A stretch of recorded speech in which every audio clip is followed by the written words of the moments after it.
on Ghana Tonight. As always, we're live on TV3 Ghana on Facebook, DSTV channel 279, all across the world on 3news.com. Tonight, we gauge the mood and expectation of Ghanaians ahead of President John Dramani Mahama's first State of the Nation address. We shall hear from some union leaders and groups as well, labor unions as well, ahead of the President's State of the Nation address presentation tomorrow. And you as well have been sharing your expectations with us. We also have updates for you as regards the ongoing vetting of deputy ministerial nominees, which is in the third day, including the circumstances surrounding the minorities' walkout midway to the exercise today. Stay with us on Ghana Tonight. What caused the new Patriotic Party its abysmal performance in the 2024 general elections? There's a new report by the Kwame Nkrumah University of Science and Technology answering some questions about what led to the NPP's abysmal performance in the 2024 elections. As always, there are more, including updates on the first post-election IPAC meeting. Stay with us here on Ghana Tonight. As always, you're an integral part of the conversation. Let's hear from you. The hashtag we're using is Ghana Tonight on Facebook and on X. Let's get talking.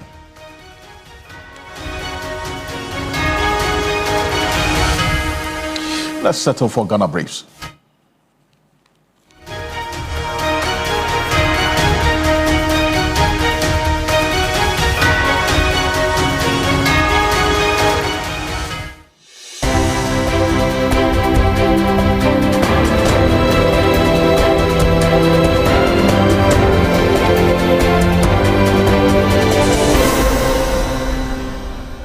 The minority staged a walkout, failing to be part of subsequent vetting of deputy ministers designate in Parliament. This adds up to several other boycotts where the minority felt the chairman of the committee, Bernard Ahiafo, had unfairly treated the side. Minority caucus hereby rejects the nomination of the Deputy Attorney General, and that the decision of it would be solely yours as a majority caucus. For today, all other nominees, in furtherance of our protests, we are also rejecting them, and then your decision, it will remain your decision as majority.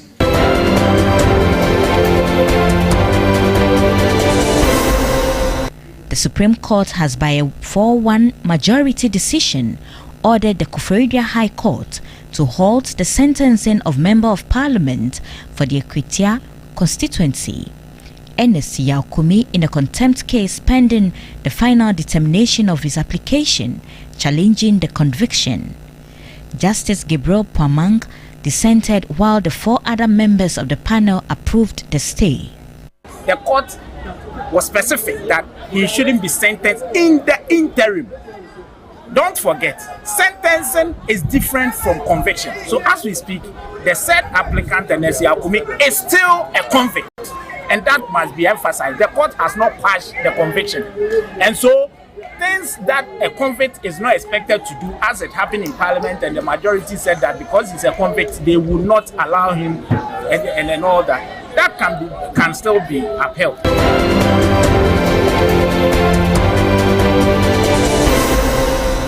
The Electoral Commission has announced the commencement of a thorough bottom-up review of its performance in the 2024 general elections.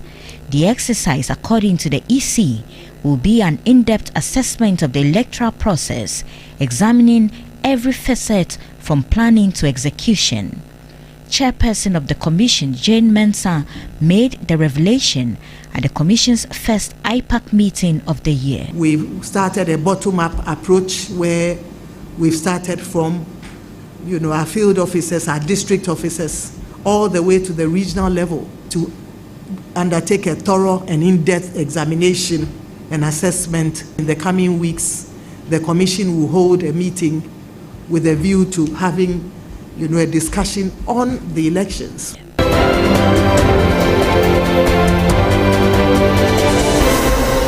The suspect in the shooting incident that led to the death of Laurentia Na Bole Nelson Na Gamu in Nungwa. Samuel Eje has been charged with 2 counts of unlawful possession of firearms and murder. The accused person was arraigned before the Teshinungwa District Court 2. He started the first day, he went successful. Second day, he went successful. So even the third one, he was at work. So they called him that another one is going on, so he should come and help them. Those who are saying he has killed someone, it's not true. It's an accident. It can happen to anybody. So we should all learn from this, and we are praying that the court will be lenient. It's true that the person has passed on.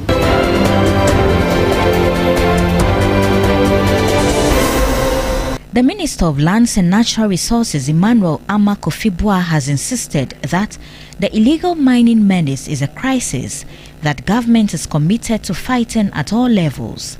He urged members of parliament to get involved at their various constituencies in order to ensure the forest and other natural resources are preserved for future generations. We are expeditiously reviewing the licensing regime to ensure a streamlined process so that those who meet the legal and environmental requirements are granted permits. We are proposing a local permitting and policing unit. We have to find a way to decentralize the process.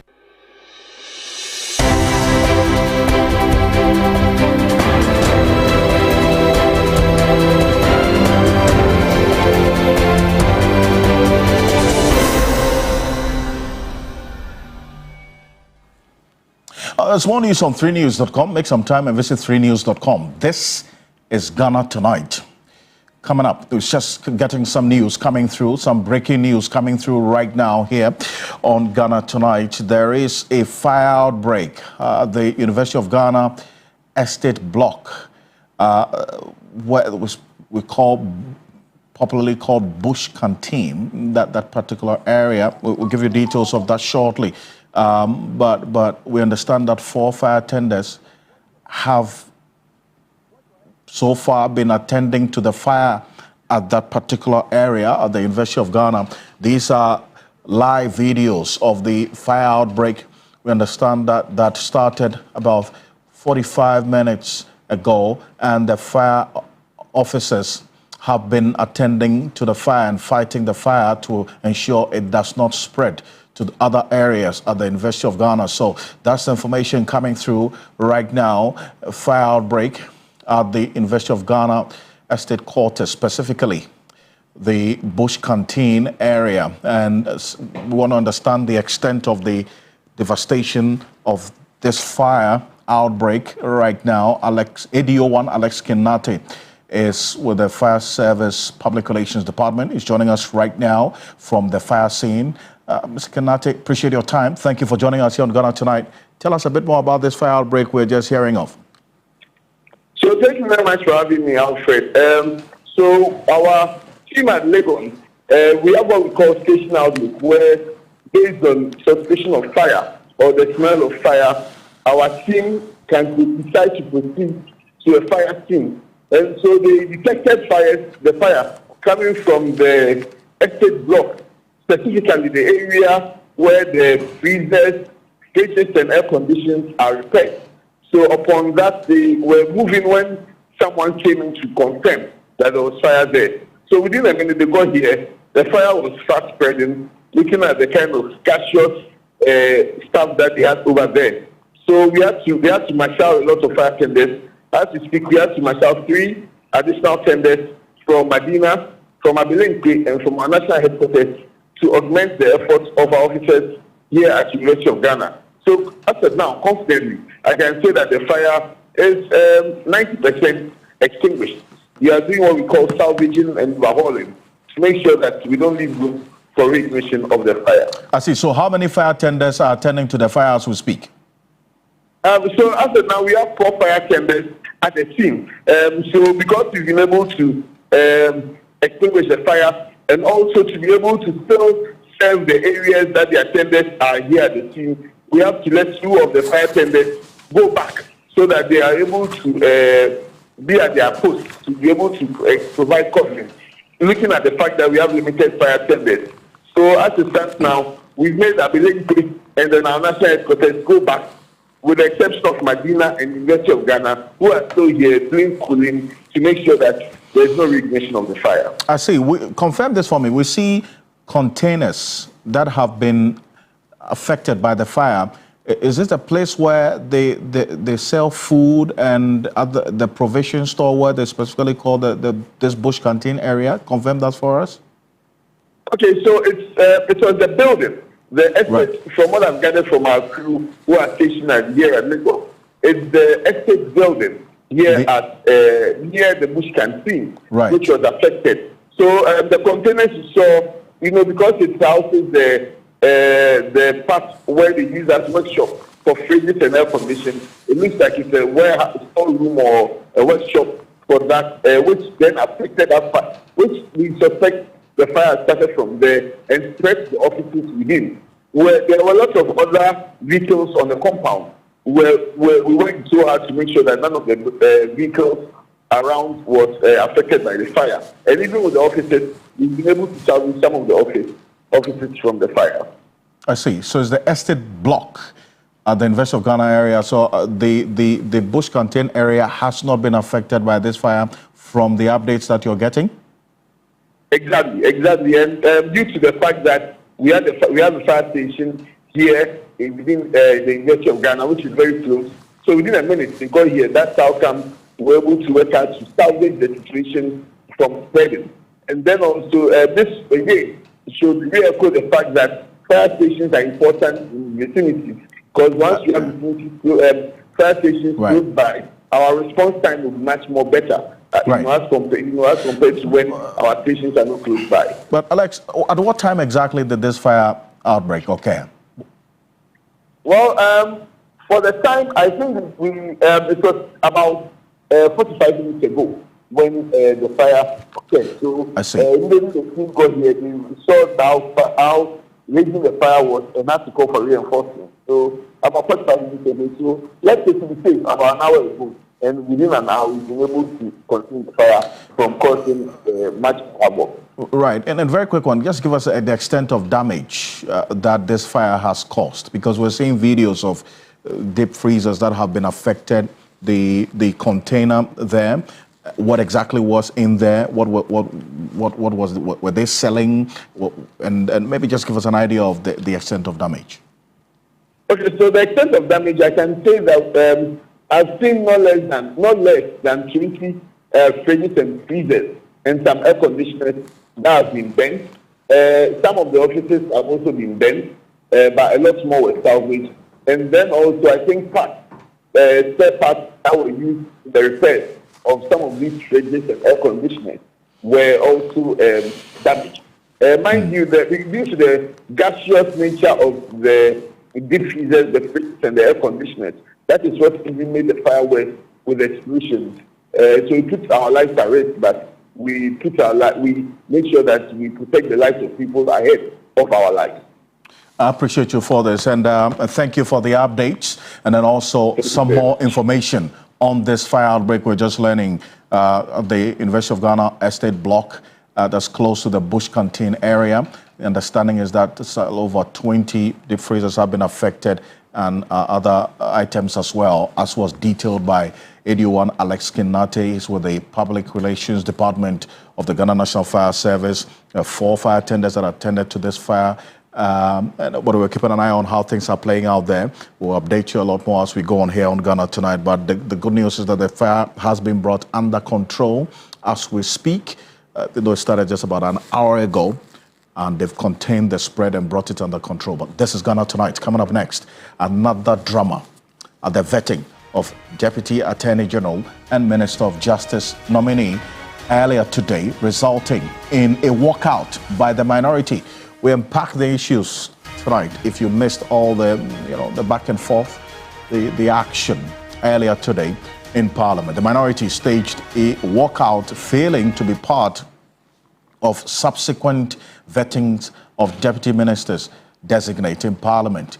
This adds to several other boycotts that we've seen, where it felt that the chair of the committee, Bernard Ahiafo, had unfairly treated the minority side. But what exactly happened to have informed this decision by the minority in Parliament on the Appointments Committee to boycott the sittings when the Deputy Attorney General nominee was being vetted. Take a look. Hereby rejects the nomination of the Deputy Attorney General, and that the decision of it would be solely yours as a majority caucus. For today, all other nominees, in furtherance of our protests, we are also rejecting them, and then your decision, it will remain your decision as majority caucus. God willing, tomorrow, we are receiving the president. Our understanding is that there is no vetting. On Friday, God willing, we'll be available. And if the posture remains same, we will advise ourselves on the next line of action.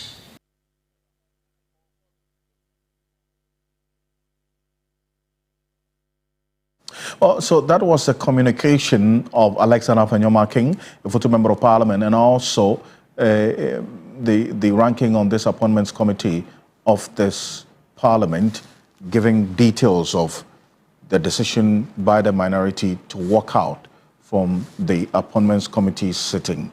But before that, this was what led to that decision for them to walk out, which was communicated by Afenyo in that video I just played to you. Take a look at this. The Agbaja dance, do you know how to dance it?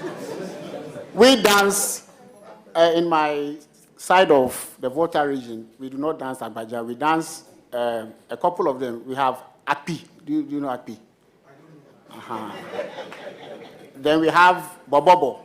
I believe you know Bobobo. So, honorable nominee, we are here to learn about our country. Kindly demonstrate the Akpi dance a bit, just for a second.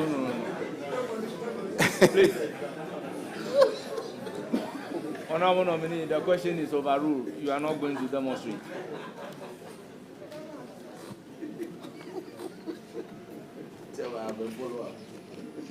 Chairman, if you decide to be whimsical and capricious, it will not advance the work of this committee. Apart from the constitutional issues involved, it is also about our culture. We've had nominees speaking their dialect here, and I do not think that if you start by is overruled. The man is talking about a dance that we all don't know until today. If anybody had asked me in the Volta region, as part of our culture, what are the dances, I would have said Agbaja and Bobobo. Today, he is enlightening me and others. And I'm saying that he should demonstrate it just in some 30 seconds, and you saying that, you know, you are disallowing the question. Honorable Minority Leader, I take offense from the fact that you are saying I'm being whimsical and capricious. So I will urge upon you to withdraw those words used on me. Chairman, I will not stand by overruling the question that you are not going to demonstrate any dance. You were whimsical and capricious in the way you overruled my question. I will not withdraw. You would not demonstrate any dance. This is not a demonstration forum. This is appointment committee. So I insist that you withdraw the word that I'm being whimsical and capricious. Chairman, I will not withdraw. I'm sorry.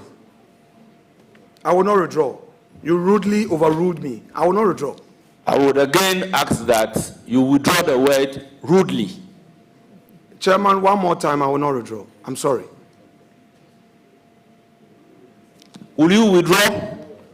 Chairman, I'm sorry, I will not withdraw. Well, to demonstrate to you that I am the chairman for this particular vetting committee, that may be your last question. Well, so this is what happened. Asked a nominee to dance. The chair of the committee, Benada Hiafo, says no. It can happen. Apenyo Marking took offense to that particular position, the back and forth, withdraw or not withdraw, withdraw or not withdraw. Then this is it. Then the decision by the minority to boycott the sittings of the appointments committee today. Well, a number of you have been sharing your thoughts on this, and that's why we bring in Professor David Abdullahi. He's a senior governance advisor at the African Parliamentary Network Against Corruption. He's joining us on Zoom right now. But, Prof, appreciate you. If you can kindly hold on a bit for me, let's hear from Benada Hiafo, who's the chair of this appointments committee, a response he gave to Alexander Apenyo Markin's communication of the minority, the reason why they boycotted the systems earlier today. As a chairman of the committee, I'm entitled to overrule a question. When you want to convert the appointment committee, and for that matter, the vetting room into a dancing floor, I think the just thing for me to do is overrule that particular question. In Parliament, anytime unparliamentary language is used by our rules, you will be requested to withdraw and sometimes apologize. When you refuse to do so, he is even lucky that I have not even cited him for contempt. Honorable members, let's make progress.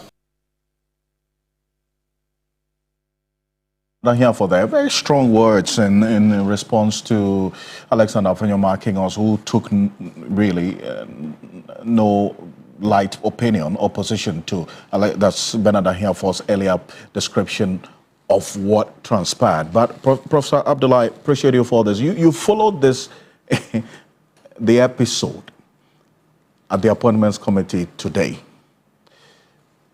With the position that the minority leader espoused, what's your view on it? Especially because he says that it was a matter of asking the nominee to exhibit a dance that they didn't know. And so that's why he wanted him to dance before the appointments committee and on television for us all to see.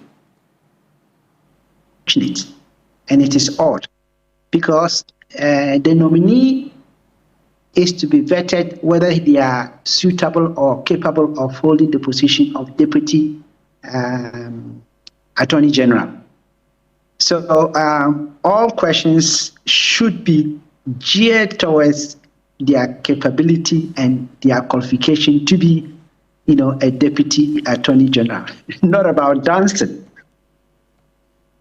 I think we should be very serious in this country that at a certain point, people are laughing at our parliament, they are laughing at the minority leader, and indeed his party should be concerned. Because when you go in, you should ask those questions that are germane. If you go into an interview and they're asking you questions about your suitability, that is understandable. But if they're asking you about Agbaja, what about if I'm not an ever, and I go into this vetting and you're asking me to dance Agbaja or Bobobo? What are you telling me? If I tell the minority leader to dance a song in my native language, can he do that?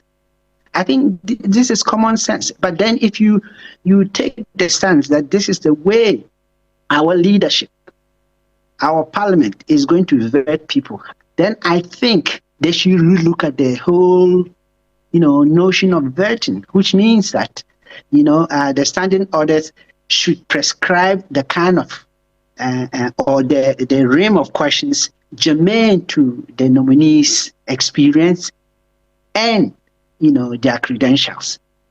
Any other thing about, I heard there was another nominee that was asked to sing. Why? Are you going into that job to be a singer? I mean, it's common sense. For me as a professor, when I listen to this, I wonder where, the ball was dropped in our educational system, that our leadership at this particular point shouldn't be able to know practically that you cannot just act willy-nilly on TV. Everybody's looking at you. I mean, the whole Ghana is looking, those that are watching TV.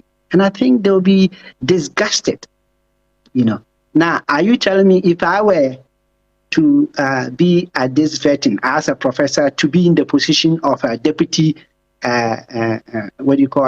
deputy attorney general, you should be asking me questions about that job, my suitability, my capability, my experience, not my dancing. What about if I was disabled?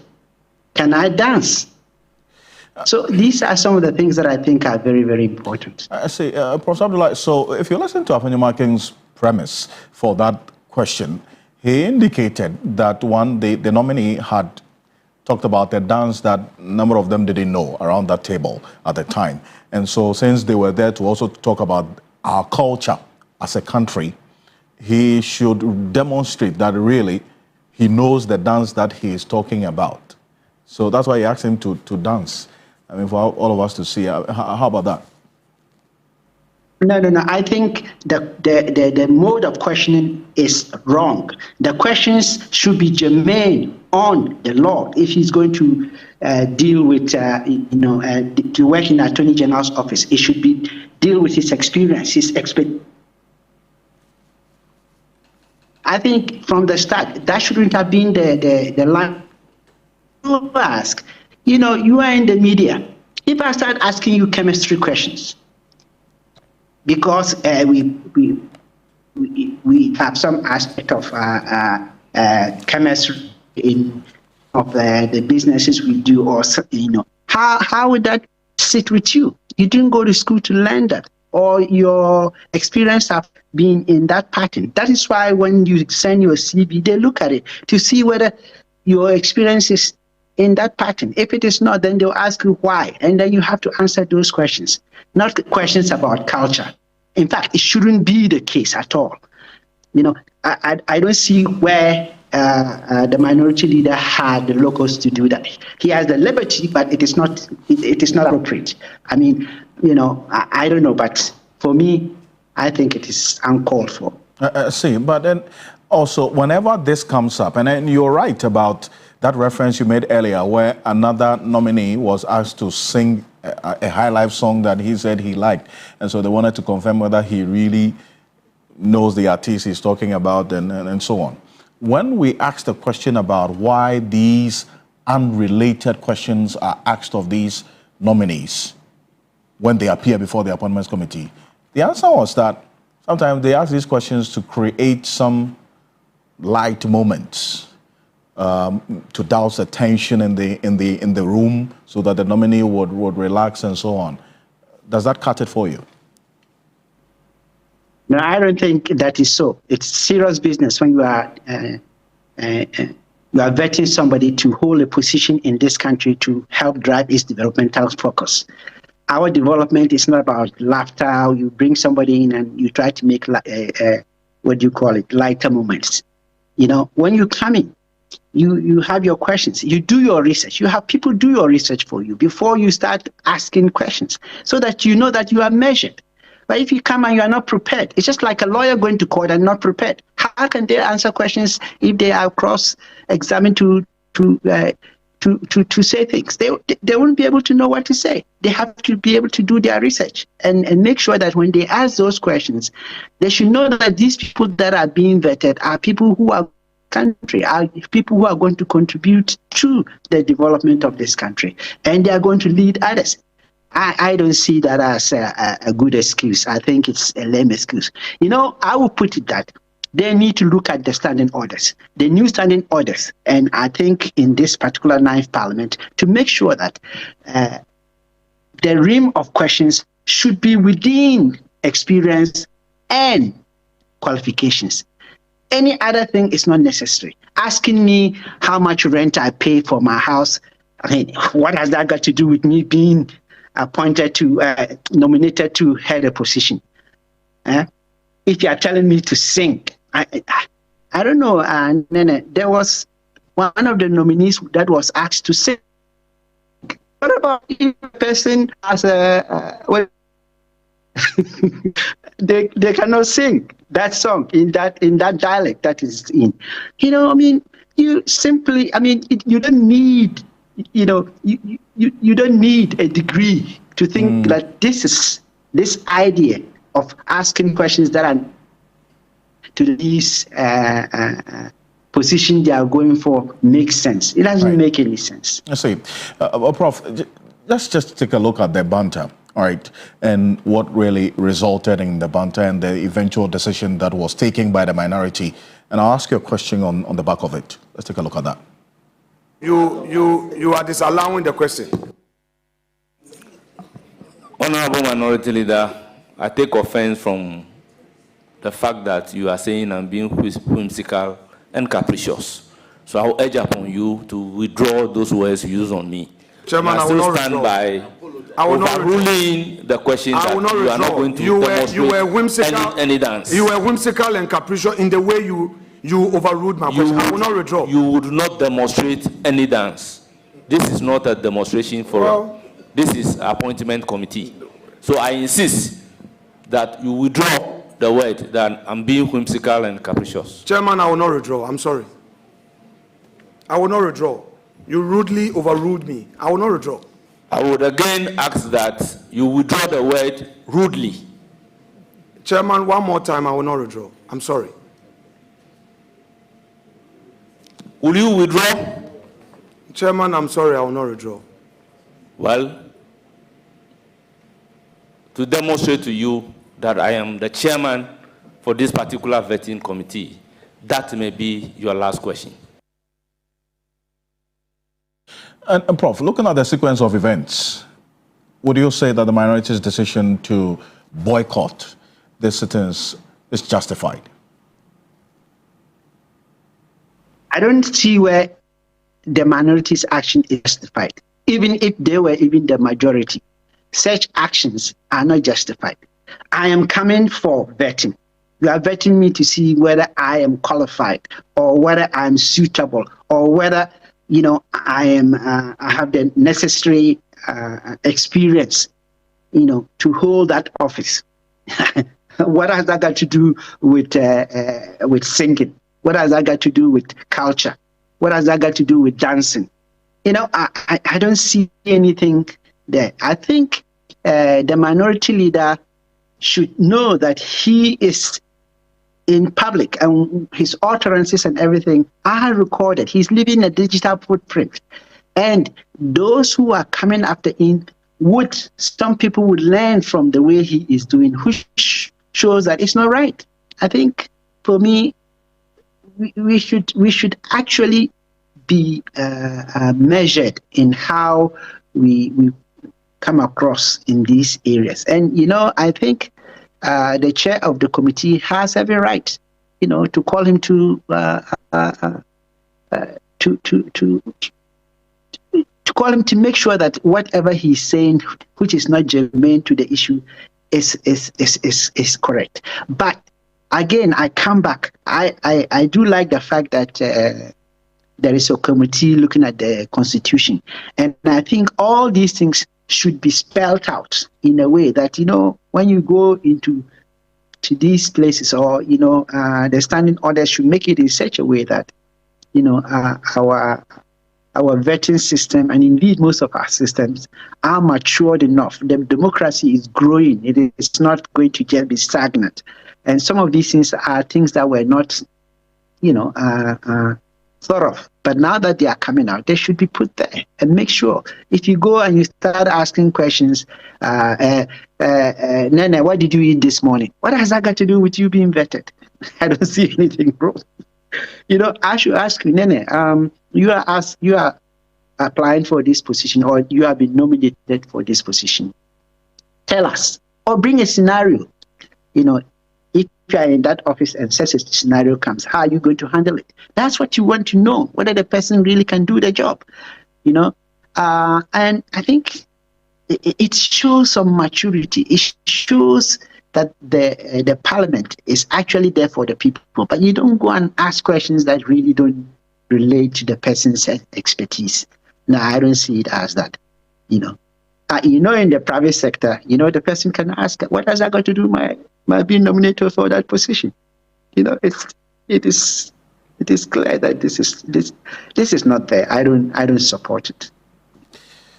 Professor David Abdullah, I appreciate you for this. Thank you for joining us here on Ghana Tonight. What are your thoughts?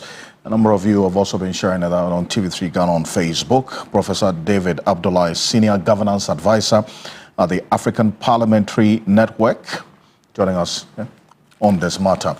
Still here on Ghana Tonight, President John Dramani Mahama addresses the nation tomorrow on the State of the Nation. But what are the expectations of Ghanaians ahead of that all-important exercise of he presenting what the State of the Nation is? And that is a conversation that we're having tonight here on Ghana Tonight. As always, you're an integral part of it. Let's hear your thoughts. And we put out a question already on social media for you to share your thoughts with us. If you go on TV3 Ghana on Facebook and then also on X, you can share your thoughts with us on the issues and how we have also been gauging your thoughts, views, and expectations. We'll be having Labour join us in a bit, and then also the various trade unions share their thoughts with us ahead of the State of the Nation address tomorrow. That's here on Ghana Tonight. Now, the President will be fulfilling this constitutional requirement, and this is going to be the first of his State of the Nation address in his second term as President of the Republic of Ghana. Article 67 of the 1992 Constitution requires that, and I quote, the President shall, at the beginning of each session of Parliament and before a dissolution of Parliament, deliver to Parliament a message on the state of the nation. You recall that the former President, Nana Dankwa Akufo-Addo, presented his last State of the Nation address, where he detailed a number of things, including indicating that he's left behind an economy that is doing well. That's number one. He also indicated that he's left the lights on. That's number two. He also indicated, the former President Akufo-Addo indicated that out of the Agenda 111 hospitals, he's been able to finish 3 of them. The President 2 days ago gave a different verdict of what the former President Nana Akufo-Addo said when it comes to Agenda 111. So this is going to be the President telling us his assessment of the state of the nation as he was handed over to. Would that be the same as we were told by the former President Nana Akufo-Addo? That's going to be one of the major highlights going into tomorrow. It's going to be live here on TV3 and on 3FM 92.7 and across all social media platforms and media journal platforms as well. But we've been gauging the mood and expectations of people across the country. Let's first start off from the Bono region, where my colleague and our correspondent there, Belinda, has been speaking to members of the general public ahead of the State of the Nation address presentation tomorrow. Take a look. I'm saying media no kwenya miani. You show the TV so say normal ekosuna. Oh my Ghana ni essay. The rate at which the Galamsey is destroying our water bodies is bad. My future generations may reap the negative effects of Galamsey. Yeah, it was Galamsey ni. Nyema na oba o kan so betunya no because no ni mama Ghana. The promise he said he was going to fulfill, we are expecting him to do so, including the 24-hour economy. Now 24-hour economy no kan no. Say Ghana economy no dey ajinsemu kakra. The economy is an issue. The prices of fuel and dollar is not good. I have faith in him and I know he will make the change we need.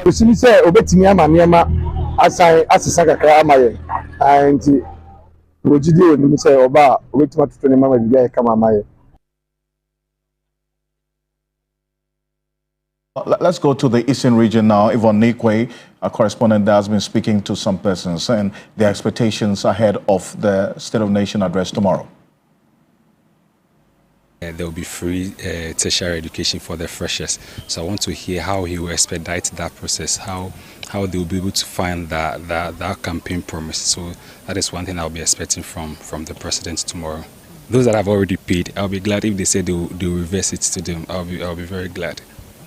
Regional issues will be very topical, and for each of these regions, we expect that His Excellency will look at issues within that contextual in those regions, and how the government is going to look at it and how government is going to deal with it. So it's very important.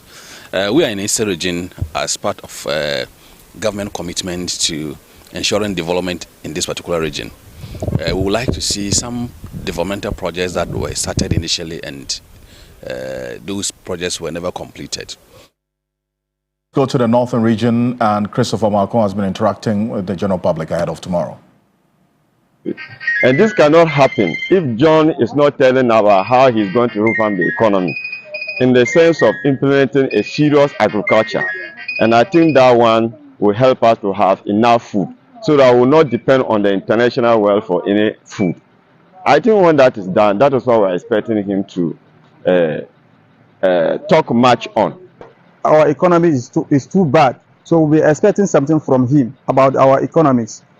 Though we the mechanics, we used to bypass. Now the pass, the cost is too high, so we are expecting him to do something about it, to say something about it. And second, the 24-hour economy, I think we are expecting something from him again. I think that one will help we the mechanics and the electricians. Our first expectation is for him to talk about our education in Ghana education, especially free senior high school. I am expecting John Dramani Mahama to maintain free senior high school. I am expecting John Dramani Mahama to tell us something that they will improve Ghana education. Let's go on to Zoom now, and Dr. Joseph Obeng is president of the Ghana Union Traders Association, GUTA. Joining us on Zoom right now. Dr. Obeng, appreciate your time. Now, ahead of tomorrow for you in the business community, specifically your members, GUTA, what are your expectations of the president? As you might be aware, businesses have suffered for the past 2 years under the effect of the depreciation of the local currency. And we are expecting that the president puts measures that will ensure that we stabilize the local currency to bring down inflation and the interest rate as well. Because we have to stabilize the economy, and that's the first thing that anybody who is a business person will be expecting the president to do. Then aside that, the number of taxes that is crippling businesses. And the president has given a lot of assurances that he's going to streamline the tax system to make it more simplified and affordable. So there too, we are expecting that he would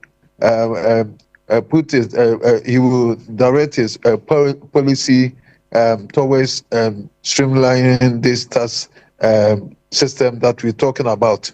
And so these are the two major things that we'll be expecting. And then, the structure of the VAT is also not conducive at all. And that we also expect that we talk about the VAT tax system. We know that it's not a budget statement, but we know his policy guidelines will direct that some of these areas be looked at into the budget, which is going to be read.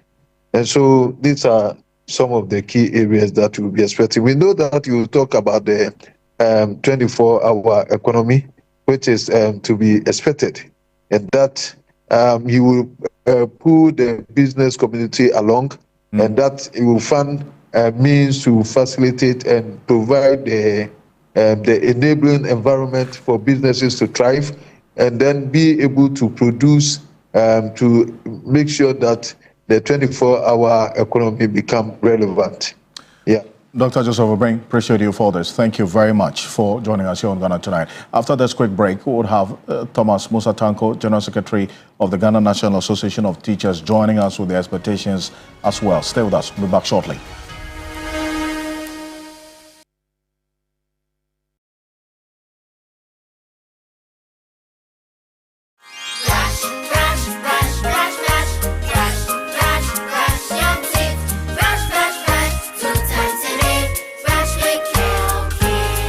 Hello, my friends. My name is Calcate Toothpaste. Wow. I was made to be gentle on your gum, but protected. I will protect your teeth from cavity, make your teeth whiter, stronger, keep your mouth fresh all day. And best of all, I'm strawberry flavored. So put on a smile and try me. That's amazing. Just try me. That's my job. If you say so, jump on my brush.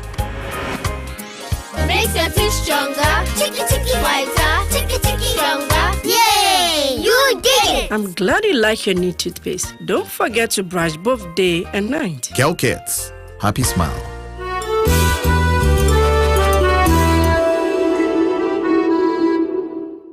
You know, 1 bucket of Flamingo paint is equal to several buckets of any other paint brand on the market. Flamingo paint, superior durability, superior hiding, superior coverage. Flamingo paint, simply superior. You know, 1 bucket of Flamingo paint is equal to several buckets of any other paint brand on the market. Flamingo paint, superior durability, superior hiding, superior coverage. Flamingo paint, simply superior. If whiskey could talk, Johnny Walker Black Label would sing.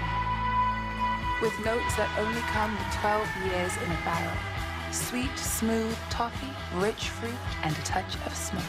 Tastes as good as it sounds. Drink responsibly, not for sale to persons under 18 years of age. Not recommended for pregnant women. This advert is FDA approved.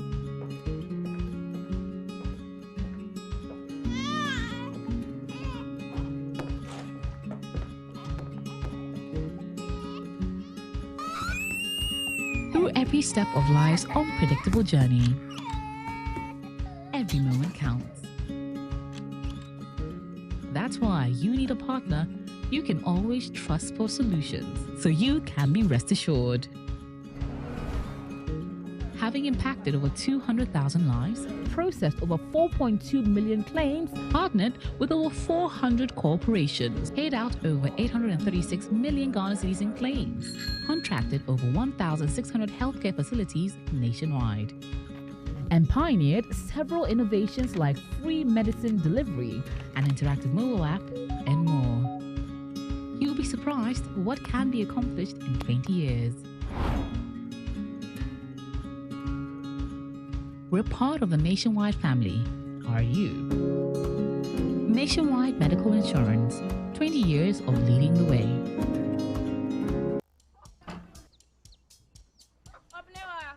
Mommy.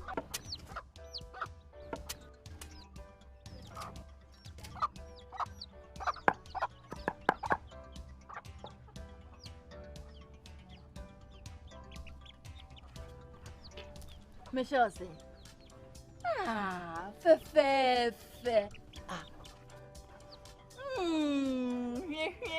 Yum. Different era, better result. Time has changed and time has brought Kel Chocolate Toothpaste. Healthy gums, anti-cavity, fresher breath, and it whitens teeth.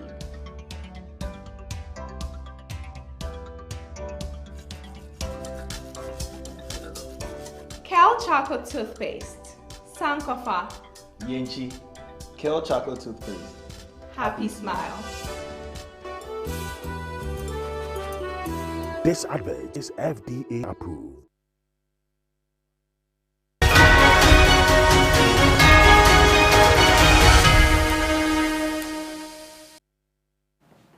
Welcome back. This is Ghana Tonight. Let's gauge the expectations of various groups and unions, Ghanaians, ahead of John Mahama, the President of the Republic of Ghana's State of Nation address presentation tomorrow. That's his first in his second term. Thomas Musa Tanko is General Secretary of the Ghana National Association of Teachers, joining us on Zoom as well. Appreciate your time, Mr. Tanko. So what are your expectations for you as NAT of the President tomorrow? Okay, thank you very much. We have a lot of issues concerning or affecting the delivery of education in Ghana. But to summarize the issues, number one should be funding for pre-tertiary education in Ghana. That is key. We have been talking about this issue for some time now, and we are hoping that His Excellency, the President of the Republic of Ghana, John Mahama, will do something, given the fact that we have already heard the Minister, Honorable Harry Nedrisu, saying that he is going to uncap the GET Fund to make funds available for tertiary education, starting from KG up to the SHS level, because currently from KG up to JHS, in fact, it is in a terrible shape. And the earlier we do something about it, the better for all of us.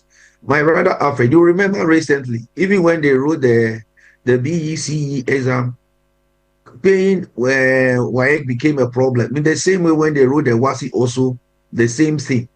The school feeding program is in arrears. Aside that particular one, capitation grant is in arrears for over 2 good years. Money that must go to the district education offices together with the regional education offices. I don't remember the last time the GOG funds went to them. And time will not even permit me to narrate all the financial encumbrances and issues confronting the delivery of basic education in Ghana. And so we want to hear something from His Excellency regarding the funding of pre-tertiary education in Ghana, taking into consideration of the fact that the children, they are our future. They are our future. They are the capital, the human capital for future development, and we cannot take it for granted. The second thing,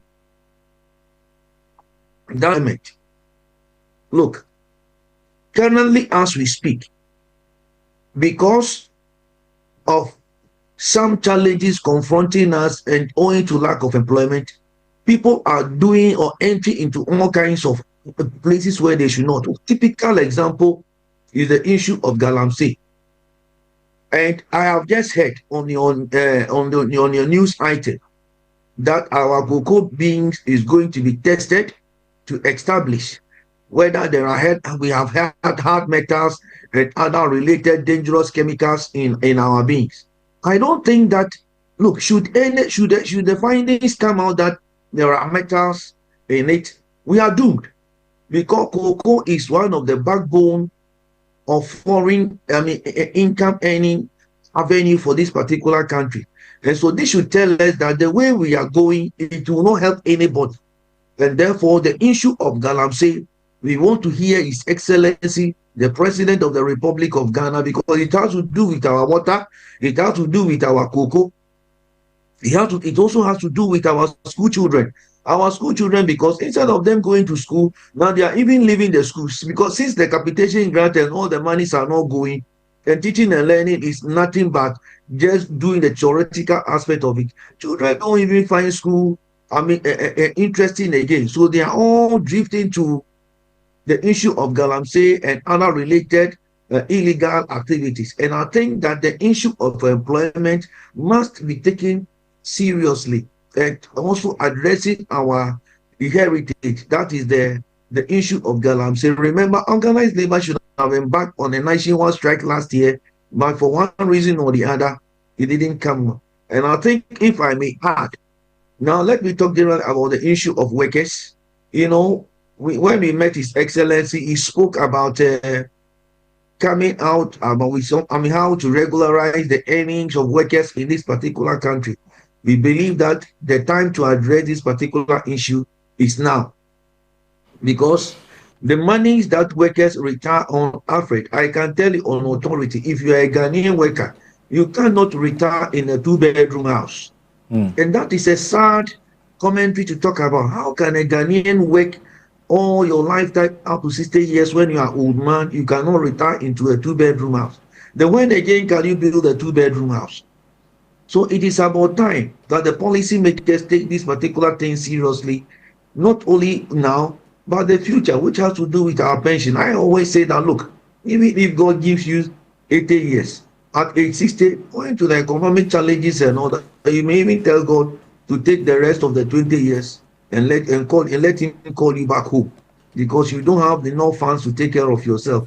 I don't think that should be our lot, or the lot of any retired person in this country of ours. The last thing is about the issue of the teachers. We want to hear His Excellency, talk about it, because he has already talked about mentioned the 20% which are to teachers in the private areas. No, this thing has been on the drawing board for the past 15 to 16 years. So we are hoping that this time around His Excellency will address it, including all the other related challenges of workers. And let me also mention the Public Services Commission. Right.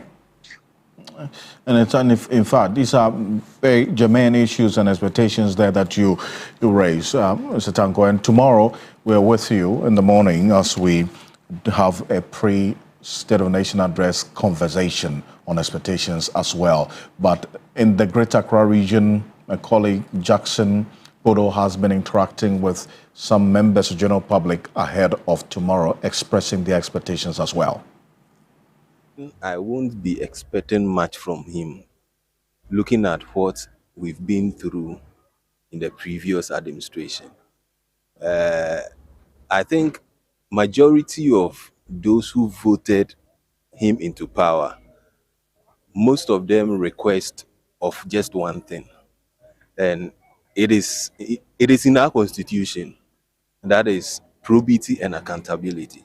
Tomorrow, I would wish it won't be GDP talk, it won't be inflation talk, it won't be market value talk, but he would calm down and talk to us about the things pertaining the country.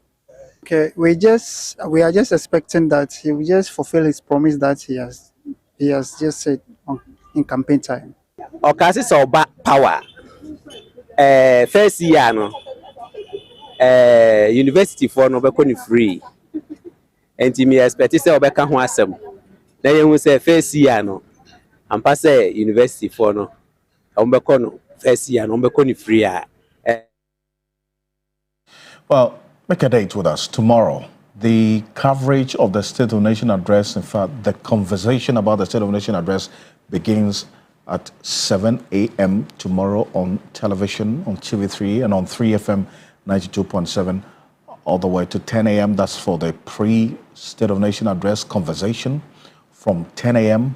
to 11 a.m., we engage some experts who are going to be joining us in the studio, on radio and on television, online as well. And then we'll have our men in Parliament, Komla Kloche, Eric Maonegbeta, Christian Yale. These are men in Parliament. We'll be interacting with members of Parliament as well as we gauge their expectations. We'll bring you the live coverage of President John Mahama's State of Nation address presentation, and we'll have a conversation after the presentation of the Sona. So it's a full package for you tomorrow. Make a date with us here on TV3 and on 3FM 92.7 and all media general platforms. My name is Alfred Ocansey. Have a good night. Ghana Tonight is brought to you by Flamingo Paint. Superior durability, superior hiding, superior coverage, simply superior.